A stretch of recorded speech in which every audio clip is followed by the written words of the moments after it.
Hello, everybody, and welcome to a Tuesday edition of the Southside Beat here on the DK Pittsburgh Sports Podcasting Network and Steelers YouTube channel. My name is Chris Halicke. Joining me on my right is Greg Macafee. What's going on, Greg?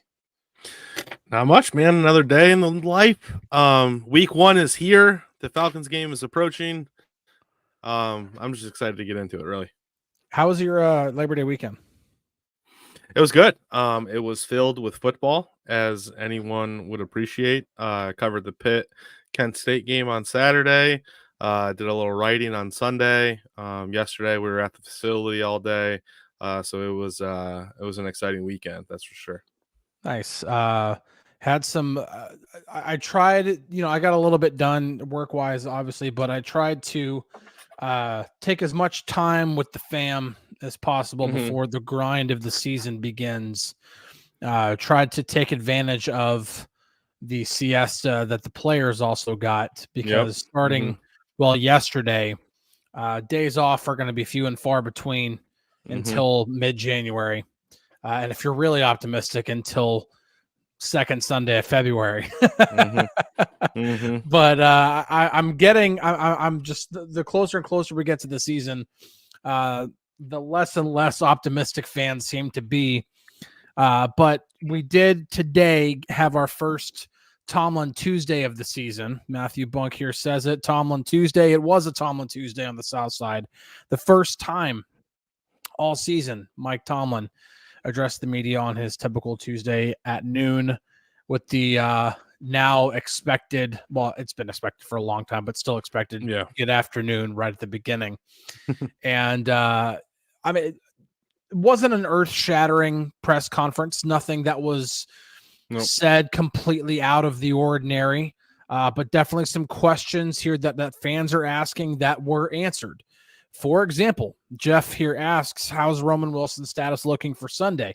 Well, just to do an overall, I don't want to use the word recap, but just to kind of go over what Mike Tomlin said about injuries, at least. Isaac Seumalo is expectedly out, already ruled out, but he did sound very optimistic about at least when it comes to Isaac's prognosis.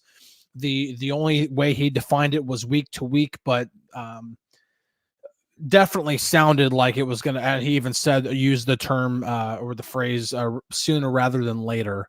So that's obviously great news on the injury front, because that is a much needed body up front that the Steelers desperately need. And then when it comes to everyone else, he listed 4 players. Those 4 players, let me pull up my my feed, just because I don't want to. I got you right now. If I got it pulled up, if you want me to fill in, you're good. Go ahead. And give those 4. Roman Wilson, Troy Fautanu, Corey Trice Jr., and Jaylen Warren all have a chance to play this week. Mike even used the word optimistic, describing those 4. So it's definitely good news. So specifically about Roman Wilson, they are optimistic about his ability. I did ask, however, about, okay, well, what is his role expected to be if he were to play, given the lack of reps that he had because of the ankle injury? And well, Mike pretty much said, actually I have the quote right here. Mike said, we'll see. That's what the week of work is about, certainly. So definitely, even if they are confident that he's going to play, he's not showing his cards for what Roman Wilson might be able to do. Swan here has a good question. We'll get into the nitty-gritty of the actual matchup probably later in the week, but I did want to at least address it. Swan asks, can you talk about the Falcons defense and say what real problems they can present? The first thing I want to do is, podcast wise, I don't think that this is necessarily the best platform in order to do a full blown diagnosis of the Atlanta Falcons. That is why on DK Pittsburgh Sports, again, the content's free subscription gives you great access to a number of things, including ad free is enough for me.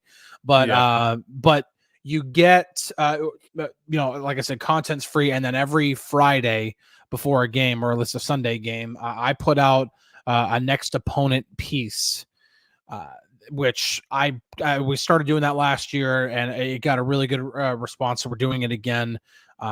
Just a complete breakdown of the team. So that's really where you're going to want to see. I mean, we're talking about quarterback, offense, defense, special teams, injuries, like everything. Those things are typically between 2,500 and 3,000 words. So you're going to get a complete breakdown of the opponent. Yeah. But Mike Tomlin did mention a couple people. I know that I'm sure you listened in on the. So who were some names that Tomlin brought up today, at least in terms of not just the defense, but just the Falcons in general? I mean, Matthew Judon was one of them. Obviously, he's been an addition this offseason, kind of recently. The Falcons went on a little bit of a spending spree, and they brought in Matthew Judon. They brought in Justin Simmons at safety to pair with Jesse Bates.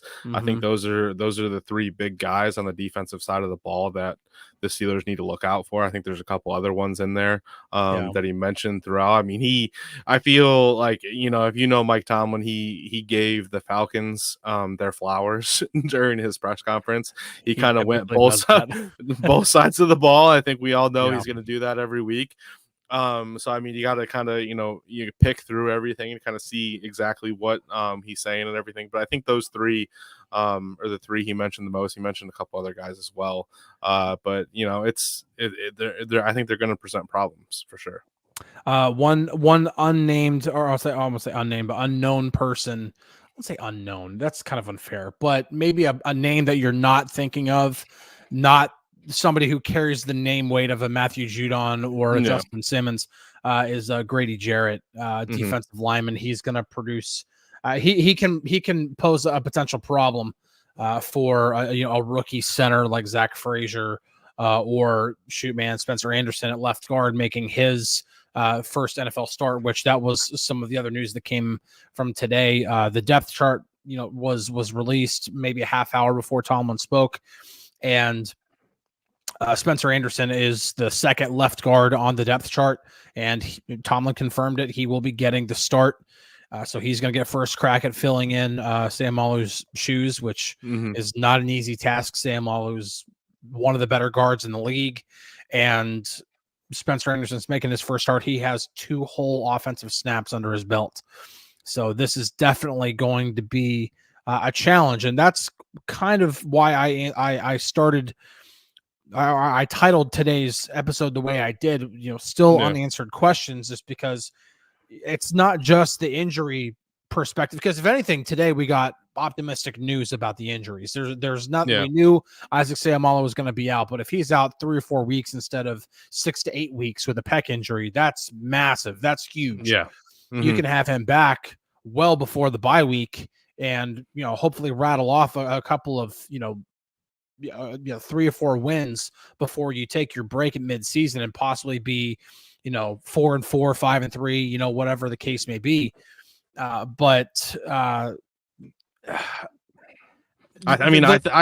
think that was like the most, I don't want to say surprising, but the biggest news to come out of the press conference today was that he's only gone for a week.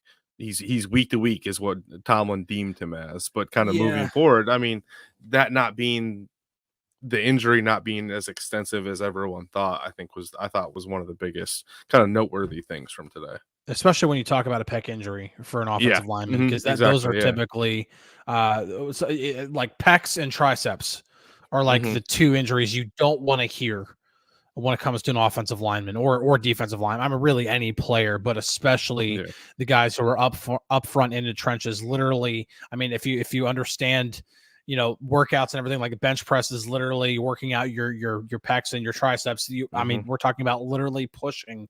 You need those 2 muscle groups in order to do it. And B-Phil asks, who did the Falcons name starting quarterback? I would assume that's Kirk Cousins. I don't understand. I didn't expect anybody else to be the starting quarterback. I understand that they have, an entire situation there where they signed Kirk Cousins and then, drafted a quarterback early in the first round, but I would assume that's Cousins right away. I haven't seen anything different. But the question here is, yes, it's listed on the depth chart, but it's really not solidified, and that's the tackle position.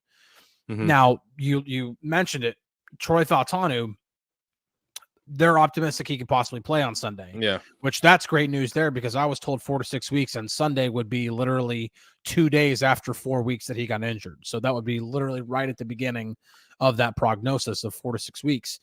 And so if he plays, is he just getting a helmet and he's going to be the first guy on the field if Dan Moore or Broderick Jones get injured? Or is this a situation in which Mike Tomlin's actually considering starting Broderick Jones on the left and starting Troy Fautanu on the right? Because I've got the quote here from Mike Tomlin when it comes to, like, so regarding the tackle situation. I put this in our Steelers feed, by the way, which great thing to follow whenever we're like covering like press conferences and stuff like that.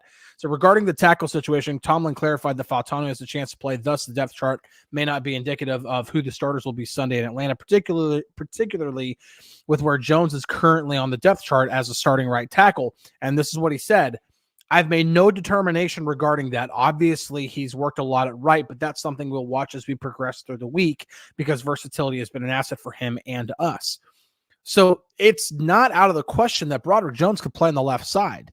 And now this is something that it seems like it's going to happen sooner or later.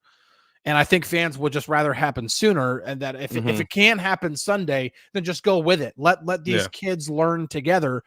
But Broderick Jones, it's still up in the air. Like, he could, if Fautanu can't go or they deem he can't start for whatever reason, then Jones will start on the right side. But this is still a very fluid situation. Yeah, I mean, I think it's an interesting one too, because I mean, obviously, with the amount of time that Fautanu's been out, like, are you really gonna, week one, just kind of throw him back in there after all of the time he's missed? Like, I think it would make the most sense to give him that week to, even if it's just playing a couple snaps on Sunday, rather than throwing him into the fire and letting him go and kind of seeing what they have. I think it would make the most sense to kind of ease him back in, give him some snaps on Sunday, and then figure it out moving forward from that. Because I mean, he's been out for what? It would be 4 weeks on Sunday, I think, or just over. Friday would be 4 weeks since the injury. Yeah. So I mean, as a rookie, that's a lot of missed time there. And he just started getting back into the swing of things and participating a little bit in practice and things of that nature. We said at the end of last week that I think we would both be surprised if he started or if he played on Sunday. And I'm holding my ground on that. I think it would be surprising to see him start Sunday. But again, I think, Mike Tomlin is also holding his chips and his cards close to his chest.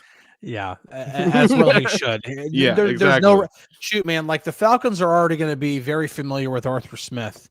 Now, granted, I don't think Arthur Smith's offense is going to look exactly like it did in Atlanta, because, well, he's got different personnel to use. For example, if I were to guess, and I'm literally just guessing here, I think Arthur Smith is going to run more gap than he has anywhere else. Because obviously, when he was in Tennessee, wide zone was the popular trend, and Arthur Smith was right there with Kyle Shanahan and Sean McVay in terms of tearing defenses apart with the wide zone stuff. As Derrick Henry had his 2 most productive seasons, that's when he became King Henry, right? And then obviously that's what he stuck with in Atlanta.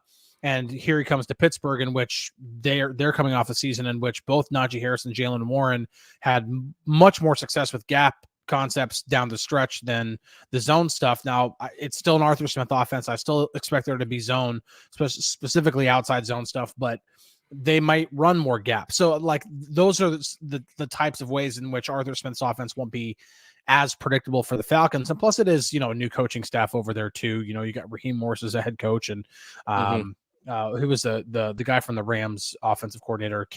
His name's escaping me. Zach something, I think.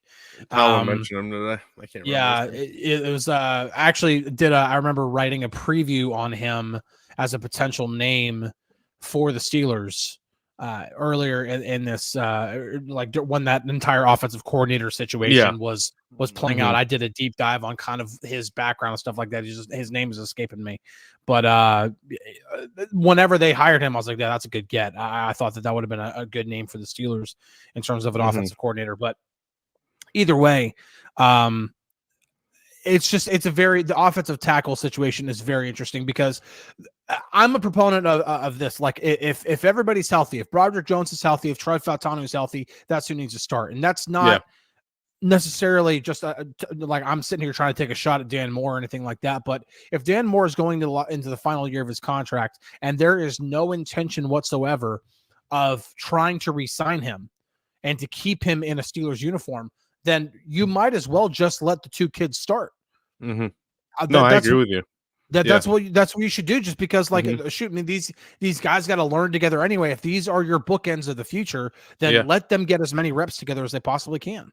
Yeah, I mean, we've talked about it a number of times throughout training camp, and throughout this, leading into week one, is that building that chemistry is crucial, especially with a line of this age and everything like that. Of you got Zach Frazier, rookie at center, Troy Fautanu, rookie right tackle. Broderick Jones is entering his second year in the league. Like, you got to give those guys snaps to kind of get the experience, build that chemistry together and everything like that. So if they're healthy, if Troy Fautanu can go out there and do everything that he needs to do to be successful at right tackle, throw him in there, switch Broderick to the left as his more natural position, and let these guys go to work and kind of see what happens as the season goes on. Yeah, Zach Robinson, by the way, was the name. Zach Robinson. Yeah, I remember writing about him. Like I said, I actually think he's gonna. If Raheem Morris really lets him cook, like, I think that's going to be a pretty good offense, especially with the weapons that he has. I don't think that this is an easy Falcons team whatsoever. This is not the 7-10 Falcons of 3 straight seasons. I think this is going to be a much more potent team, which is why I think it's very, very important for the offense to do well. And that kind of leads to the other position on hand, and that is the wide receiver position. It's going to continue to be talked about. Now it could, the concerns could go out the window as soon as this week, because that's how reactive people are. And Steeler Girl here says, wide receiver room is still very concerning. And I agree. I do agree. I still think that this is a position that they needed to upgrade. They didn't upgrade. It's a worse room than it was last year. They traded away Deontay Johnson. I don't think Van Jefferson, Calvin Austin III, Roman Wilsons, or Scotty Miller are Deontay Johnson. I just don't. You could talk about, he had a bad attitude, or he's Deontay Dropson, or he runs backwards all the time. I don't care. Deontay Johnson is a better wide receiver than any of those 4 guys. And so it's a worse room right now, but listen, like, Roman Wilson could go out there, and just go off. Same thing could be said for Van Jefferson or Calvin Austin. And then all of a sudden, everybody could be singing a different tune. I would also try to, pump the brakes on that, be like, okay, it's one game. Let's just see what happens here. But it's still something that's very interesting. And if you have the quote pulled up, I'll let you read it off. Mike Tomlin was asked about that. And it was a situation in which he had actually told the receiver room a couple of weeks into training camp about, he said something like, I'm comfortable with the performance of these guys. And he said that he told them that a couple of weeks into training camp. But if you have the full quote, go ahead and read it off. Yeah. I mean, no, that's what you have in the feed, was that Tomlin told his receiver group, I'm comfortable with the performance of these guys. And he told them that a couple of weeks into the training camp. I'll pull up the full quote from the transcript. You're good, man.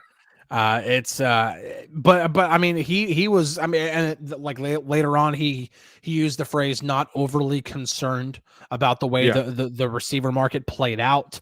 It's like, again, this almost goes back to the fact of being like, maybe they know something we don't know, because it kind of baffles, because, okay, like, for example,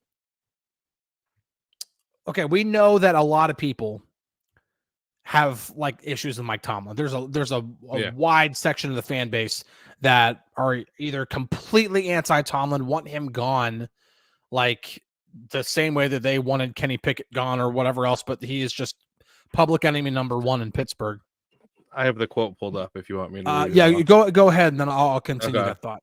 All right. So this is the full quote from the Tomlin's press conference today. So he said, I'm comfortable with the performance of these guys, has some questions, even dating back to spring. And to be quite honest with you, I probably went into this receiver room a couple weeks into camp and told them that. I just believe in being really transparent, but with consistency with which those guys performed in Latrobe and through team development has made me more comfortable. And specifically, I'm talking about Scotty Miller and Van Jefferson. I can't say enough about the consistency with which they've performed, their floor, if you will. They behave like veteran NFL players, and that's provided some comfort in the midst of the transition that comes with dealing with new people and getting acclimated in that way. Yeah, listen, like I said, maybe they know something we don't know. There's obviously a wide section of the fan base that does not like Mike Tomlin. Yeah. But I think overall, the fan base overwhelmingly likes Omar Khan. Mm-hmm. It's not been until recently that you've heard really a bad word said about Omar Khan. And that is where, people are now beginning to question being like about Omar, because like they didn't address the receiver position. And it does seem on the surface, at least, that this entire process of trying to upgrade the receiver room was Brandon Ayuk or bust. And they busted. This was, they had a 20 they had a 19 at the blackjack table, and they were waiting for that 2 to hit, and they got anything else, and they just completely busted. But whatever the case may be, but I just keep going back to, and maybe this is just me playing devil's advocate, I don't know, but maybe they know something we don't know. Maybe they just know that Roman Wilson is going to be like a rookie of the year type of receiver. Maybe they just know that Calvin Austin can be a dynamic athlete on the outside. I mean, I haven't seen it, but just because I haven't seen it doesn't mean it's not going to happen. But I also understand that this is an offense that's going to run the ball first, that they will only be successful if they do run the ball successfully. I think that's pretty much a given at this point. Najee Harris and Jalen Warren both have to be able to contribute on the ground, and that really does begin up front too, because the offensive line has to play well. But still, like, and people are bringing it up in the chat, if George Pickens goes down with an injury, what do you do? Like that is the biggest concern there. When it comes to the receiver position, it's not necessarily, if they stay healthy, if George Pickens stays healthy all year, I think they can get away with, they won't be great. It's still not a good receiver room, but I think they could get away with it especially if the running game is good. But if George goes down for a couple of series, a game, multiple games, that could derail the entire season. Yeah, I mean that's what we've talked about for the past month and a half, is that what happens when George Pickens goes down, because there's not another number one receiver in this offense. There's not another number one receiver in the receivers room. So what happens if that happens? But I think at this point you can't speculate. You just got to play the cards that you're dealt. But if George Pickens can stay healthy, I think they have enough along. If you look at the tight ends room and you look at the running backs and what the three guys, what Najee Harris, Jalen Warren, Cordarrelle Patterson can do, you give Van Jefferson his looks, you give Calvin Austin his looks. I think they could be all right. I think they could get by, especially with a strong running game. John asks a really good question here. Deontay aside, would you say Jefferson is better than Robinson? Is Roman better than Gunner? And will Calvin Austin be utilized better? Just curious on your thoughts. I do like this perspective because we do keep saying that the receiver room is worse. And I just said it earlier here in the show. And that's mainly because the top two were George Pickens and Deontay Johnson. That duo alone, like if they still had that duo, I don't think we're very concerned, especially with the addition of Roman Wilson. We're not concerned about wide receiver almost at all. I think that's actually a pretty strong receiver room. But when you put it in this perspective here, yes, Jefferson is better than Robinson. He's not as good of a blocker, but he can still block. But Van Jefferson is a much more capable pass catcher. At least at this stage. Like Allen Robinson, maybe a few years ago, you could argue that Allen Robinson was a better pass catcher, more productive pass catcher. But this stage right now, yes, Van Jefferson's better. Is Roman better than Gunner? Just about everybody in the league is better than Gunner. So yes, Roman Wilson's better than Gunner. And then will Calvin Austin III be utilized better? I do think so. I do think that you have an offensive coordinator who knows how to better utilize a man of Calvin's talents and his skill set, his ability to take the top off of the defense, the ability to be able to catch the ball on the move with some green grass in front of him. I think there will be some plays in which they try to get that done. So yes, from that perspective, yes, like it looks like the receiver room could be better, like if you were to break it down that way. But the problem is it goes back to what happens if George goes down. Because last year, if George goes down with an injury, you still got Deontay Johnson. Last year, Deontay Johnson goes down with an injury in the opener, and you have that was cause for concern, but they still had George. And you kind of saw what happened when Deontay was out. You kind of saw what we're all going to see. I mean, shoot, man, Raiders cover one. They were lined up in cover one almost all the time. And then that one safety was shaded so far over to George. Like, they didn't even care about anybody else. That's a problem. That's a problem. So I do think, and a couple of people have brought it up that Rick brings it up here as one of the ones. Muth has to ball out and stay healthy to have a chance. Pat Freiermuth is kind of the X factor here that we're not all considering. I just don't like the fact, I don't like having to necessarily rely on a tight end to be your WR2 because it is a different position. He has different, especially in this type of an offense. He's not lining up in Andy Reid's offense and as Patrick Mahomes' main target. Yeah. Right. That's not what this offense is built on. This offense is built on 12 personnel, 13 personnel, multiple usage of tight ends, or usage of multiple tight ends. I'm flipping my words around, but it's a different offense, but that's why I don't necessarily think that it's fair to put that on Pat, even though I do think he's probably going to have the best year of his career. Yeah. I just fair to put that on him. Yeah. I just think if he can draw coverage, if he can draw attention working out of the tight end position. I mean, throughout training camp, we saw him line up outside as well, kind of in a wide receiver position and things of that nature. If he can draw some attention, it would be for the betterment of the wide receiver room, the betterment of the wide receivers to be able to scheme open. I mean, I don't necessarily think like Van Jefferson is a guy that if you leave him covered one-on-one, like I think he could take advantage of a lot of different corners in the league, not necessarily like top corners, but I mean, he's obviously showcased speed in the past to be able to get open and everything like that. So I think it's just a matter of, playing to the strengths of your receivers and figuring out, what works best, especially when you're able to get the running game going and just kind of open everything else up. Sebastian does bring up a good point here because we don't want to completely take things out of context here. Sebastian brings up the point. He says, even with Deontay Johnson, Pickens was double teamed all the time. I do agree with that. And also, if you were to go and look at, I don't remember what the name of the metric is, but it's on NFL Next Gen Stats. I think it's just average cushion or whatever it is. George Pickens over his first two seasons has been one of the most, and I think one season was the most pressed receiver in football. He is up there. Like, they don't give him room. They will always have a corner up in his grill. And so that is something that George has to deal with. The great thing about having Deontay on the other side is that you have a guy who can get open running almost any route.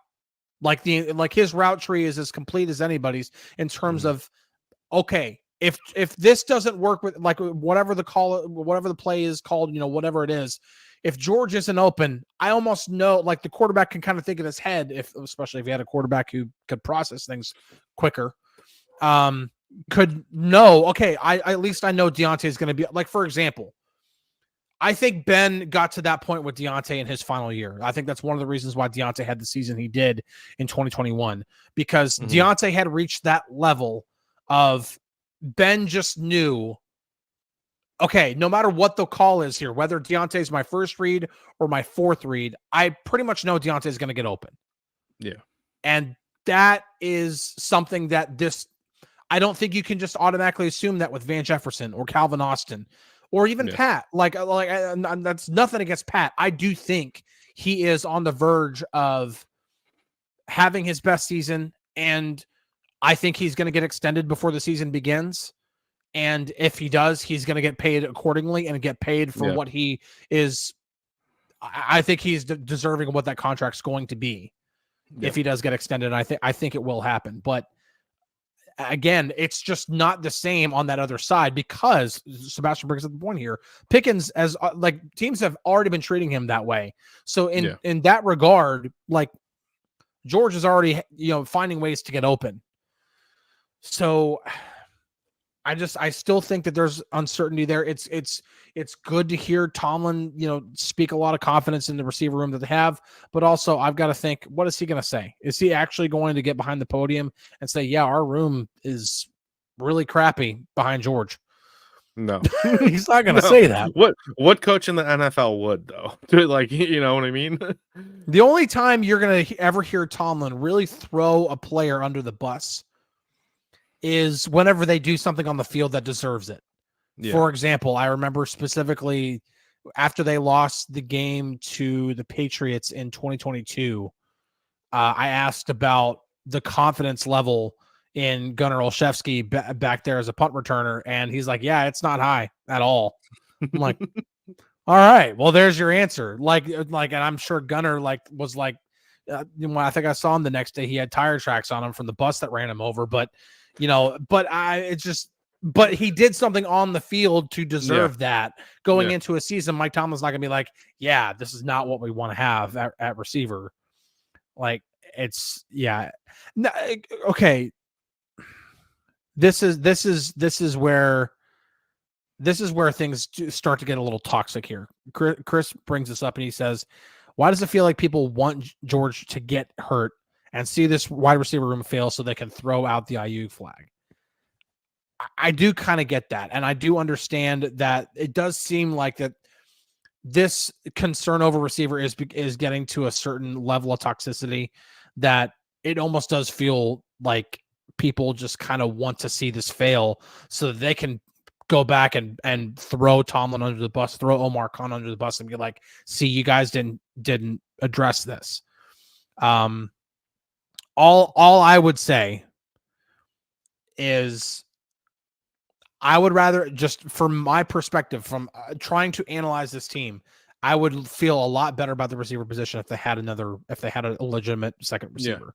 That's just all all I'm going to say about it. Yeah, I don't think it's anything like hoping to see him get hurt or anything like that. I think it's just a matter of you want the team to be in the best position to have success. This is, we our job is to analyze the team, and it's, part of that is seeing this hole in the wide receiver room and thinking, all right, what happens if this happens?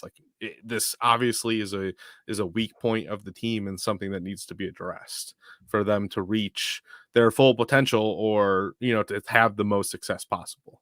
Yeah.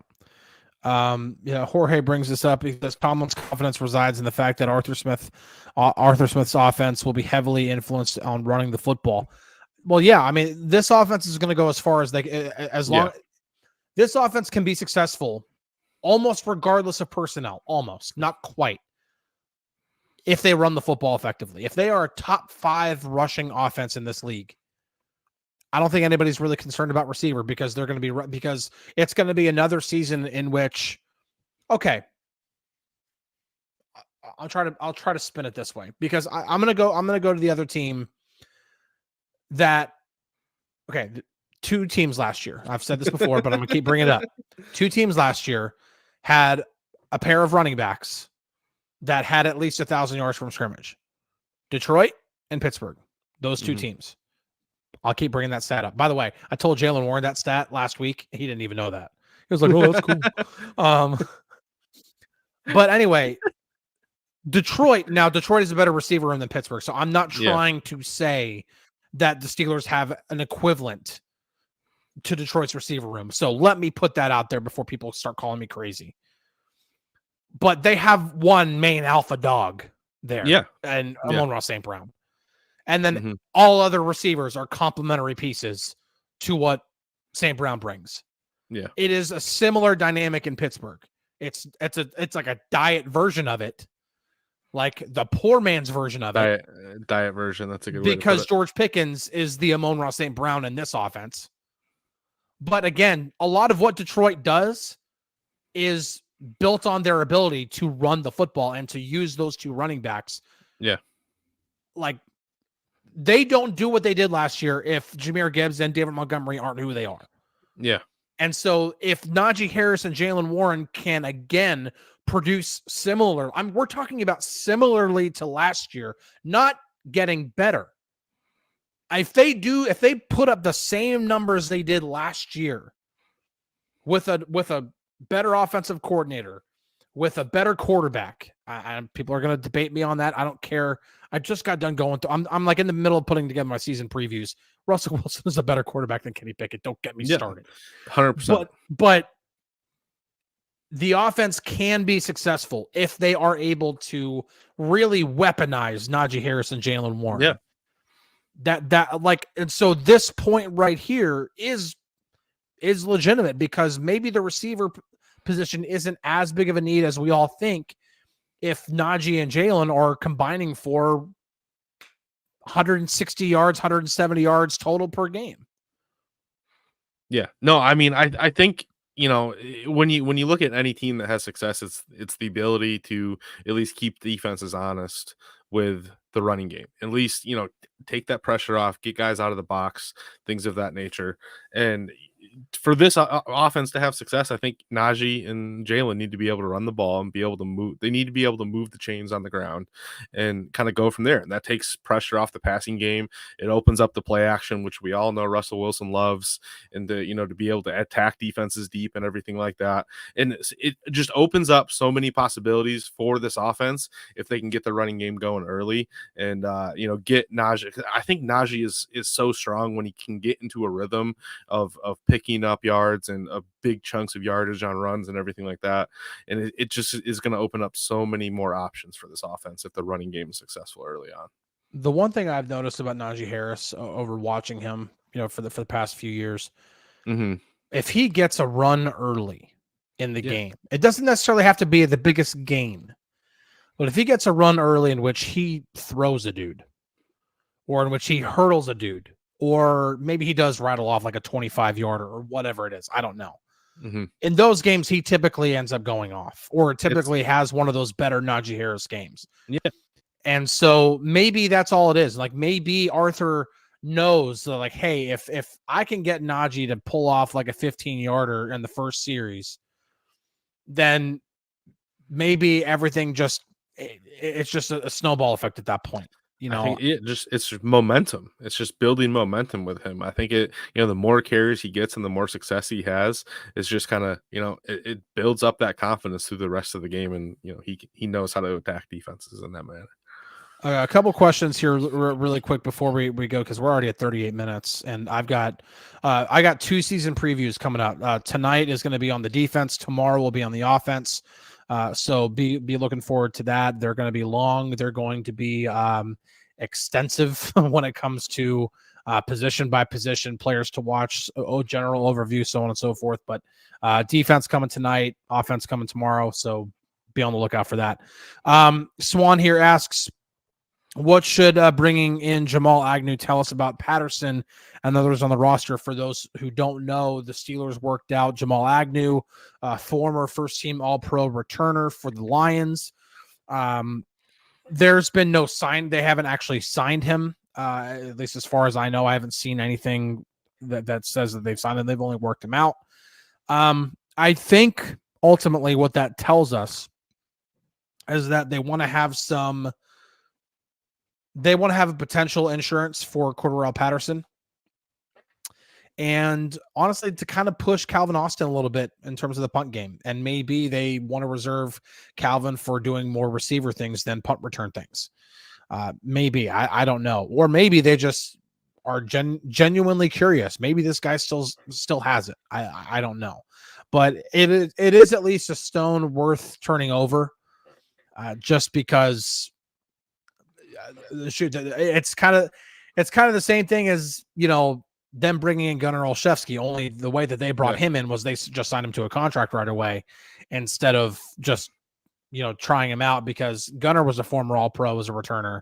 Yeah. And that did not work out for the Steelers. Maybe the Steelers are just kind of like, let's see what he's got. If he still has it, maybe we find a spot for him. If not, then okay, we at least know we have some people. So I think you got to kick the tires, especially when someone was a former All-Pro. You got to kick the tires, see what he has still, see what he's capable of doing. It doesn't mean you have to sign him. It's just a workout. So we'll see what happens moving forward. Chris here asks, gents, predictions on the Steelers win-loss record and postseason fate. I'm going to say that we probably reserve that for Thursday's show. Yeah. Thursday is the season opener, so I think that's a good time for us to give our season prediction for the Steelers before the NFL season really kicks off. We'll have to do it. We'll have to do it Friday because I got to cover the Pirates on Thursday. Oh, okay. I might give mine Thursday or Wednesday, whatever, or tomorrow, whatever you want. I might give mine Thursday. I might give mine Thursday. All right. I like to lock that in before the opening kickoff of the season. But I get where you're coming from. Thursday or Friday works because it is still before the Steelers actually play. Yeah. But Friday would definitely be at least our prediction for the Atlanta game. So that I'm not going to do predictions here necessarily at this point. And by the way, those season previews will not have win-loss projections, anything like that. That's not what they're for. They are literally about trying to get you ready for exactly what to expect on both sides of the ball. Swan here has another question, important question. Any movement on contract adjustments for the vets? I did say here on this show, I think last Friday, that activity had picked up regarding those talks. So I do expect for that to continue. I do think that they get at least one of those guys signed. I said it earlier. I think that Pat gets extended before the season begins. I don't know about Cam. I'm a little bit more pessimistic about them getting him locked up. But I do think that they're going to get Pat extended. I don't know. It's you never know until he signs the contract, or at least until you have somebody, an agent or somebody, text you and be like, yeah, deal's done. But yeah, I don't know. I there is activity. I can put it that way. I just don't know if it actually gets done. If I had to bet one guy, it's going to be Pat. That's what I would think.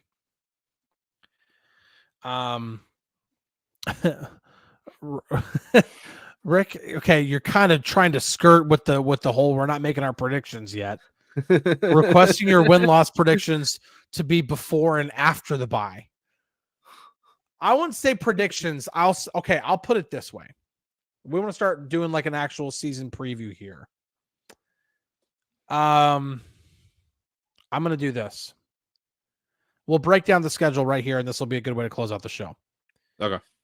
By the way, I saw this earlier, and I commend Ben for the optimism here, because you don't find it very often. So whenever I see it, I almost just want to give people a shout out, a pat on the back, whatever it is. Ben says first game, 40 points, 400 yards in the air, 200 on the ground, calling it. Amazing. Did you see the comment after it though? I did not. I think it said I might be slightly optimistic. Hey, you know what? Hey, that's good, man. That's awesome. That's awesome. For whatever reason, the schedule is not pulling up in the app, so let me pull it up here elsewhere. Actually, I think I have it in my. I think I still have the graphic in my actual photo library. I made a graphic for the site earlier this season. So let me pull that up real quick. I got it pulled up in front of me if that helps.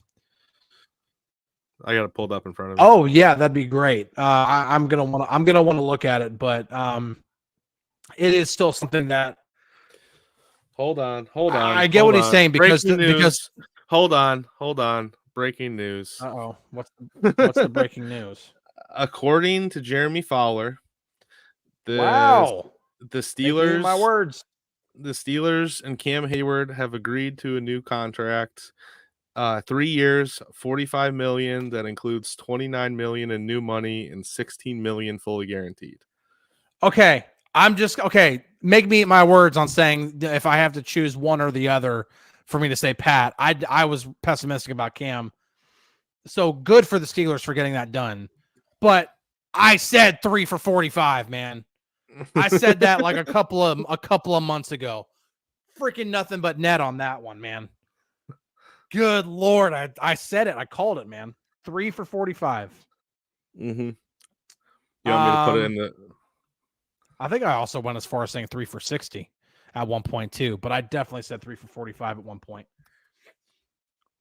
That's a heck of a deal, to be completely honest. Mm-hmm. That's a heck of a deal. 3 for 45, $29 million in new money, and $16 million fully guaranteed. That's a heck of a deal. That's a heck of a deal. And Ray here says it. Okay, so I guess we got to stay on the show for a little bit longer, but Ray says it here. So Cam is going to retire Steeler. Cool stuff. Yeah, that's awesome stuff, man. Cam Heyward is going to remain a Steeler for the rest of his career. That's awesome. Especially if he ends up playing. Dude, this is funny. This comes right at a time in which Trent Williams just got his new contract. Yeah. So the 49ers get Trent Williams done, but obviously the really cool thing there, Cam Heyward gets his extension. 3 years, $45 million. $29 million in new guaranteed, in new money, $16 million fully guaranteed. He is under contract through 2026. Good stuff. Great stuff. Ian says, now let's go get that man his damn championship. I talking with Cam yesterday, man. I will say,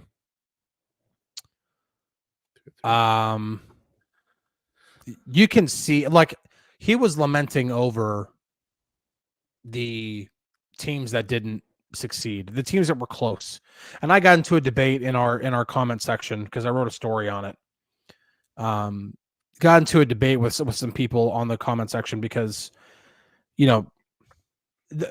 I think some people become so entrenched in Mike Tomlin, 7 straight losing seasons, all the stuff. And again, I always tell people he's not above criticism. He's absolutely deserves criticism for not winning playoff games for 7 straight seasons. But those 15, 16, and 17 teams were closer than people think. Obviously 16, Cam was injured. He only played 7 games that year. And then Le'Veon was injured in the AFC Championship. The Patriots just completely mowed down the Steelers in the conference championship game. That 15 team,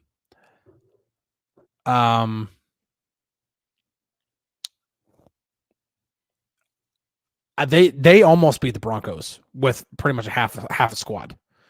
They were so beat up, and they almost won. Yeah, like that 15 team could have done it. If they would have somehow gotten over the hump against Denver and had another week to get a little bit more healthy. And Ray here says AB being out with a concussion. Ben not having, it's that team was close. But then I've always gone back and said 17. 17 was the team that I thought was going to get it done. And it wasn't just because it was just for a number of reasons, man. Like they got their butts kicked in early October by the Jaguars, ironically enough. And the only game they lost until they lost in the playoffs was New England. And that was the Jesse James game. Like they didn't lose. That if Shazier doesn't go down, I'm not even fully convinced that they lose that game to the Patriots. And I'm not convinced that they lose that game because if they don't lose that game to the Patriots, they never play Jacksonville divisional round. They get a much easier game. I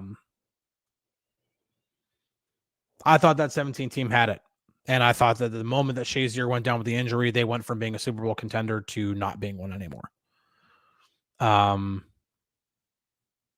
Yeah. But hearing the way that Cam went through those years, like I look through that completely on the outside, especially as somebody who didn't cover the team then. But hearing Cam say, especially whenever Cam said something like Shea got hurt in 17 and that threw us for a loop, that confirmed everything to me. Like that confirmed everything. Because I think there was this perception that the team was rallying around Ryan and they wanted to win it for him and everything like that.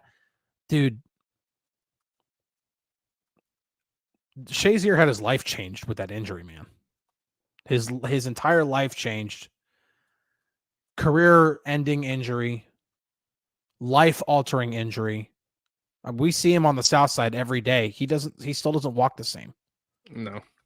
And you're trying to tell me that team was just going to be able to use that as a rallying cry?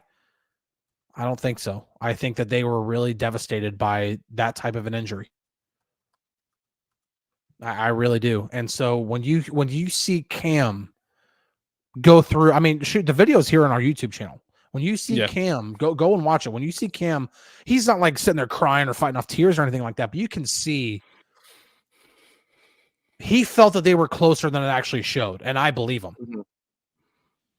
I believe that they were closer than getting Blake Bortles in the divisional round of the playoffs. They were a better team than that. So, it's just I'm saying all of this and going on this tangent to kind of tie a bow onto awesome stuff for Cam to get this contract, to be able to retire a Steeler. And shoot, man, like I understand that there's a lot of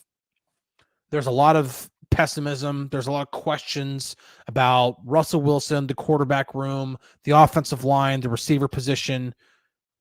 I get it. I understand it. I agree with a good amount of it. That's why I'll put it this way. When I give my prediction on Friday, like on Thursday, my win-loss prediction, it's not going to be 12-5. It's not going to be 11-6. I'm not at that stage to say that team is going to be this good with this kind of a schedule in the AFC. But do I think that there's enough in place where if a lot of things go right, that they could rally and try to win for guys like Cam Heyward? I think it's possible. Yeah. I mean, Mike Tomlin has said it multiple times. He wants to get Heyward something. He wants to get TJ Watt something. I mean, it's, from my perspective, just from, I guess, coming in, just being a fan of sports in general and everything like that, seeing Cam Heyward get this deal, I think it's really cool to see. I'm a huge fan of guys, one jersey, one helmet, however you want to phrase it, playing with one team throughout their career. It's something that you don't see a lot of. And so when you do get to witness it, when you do get to watch it and kind of just see the impact or the special place that they hold the franchise in their hearts, you want to see them get rewarded for it. You want to see them, try to, go out on top and everything of that nature. So obviously that's always been the goal for this team. It is each and every year. It's the same thing over and over again. And obviously they have that mentality year in and year out, and it's something special to see. That's for sure. I did see a question earlier. I'm not seeing it now because obviously the chat has kind of blown up a bit with the Cam news breaking. But somebody did ask, do you think Pat gets done? I'm still standing by what I said even before we found out. I still think they get an extension done with Pat. I think, there might have been.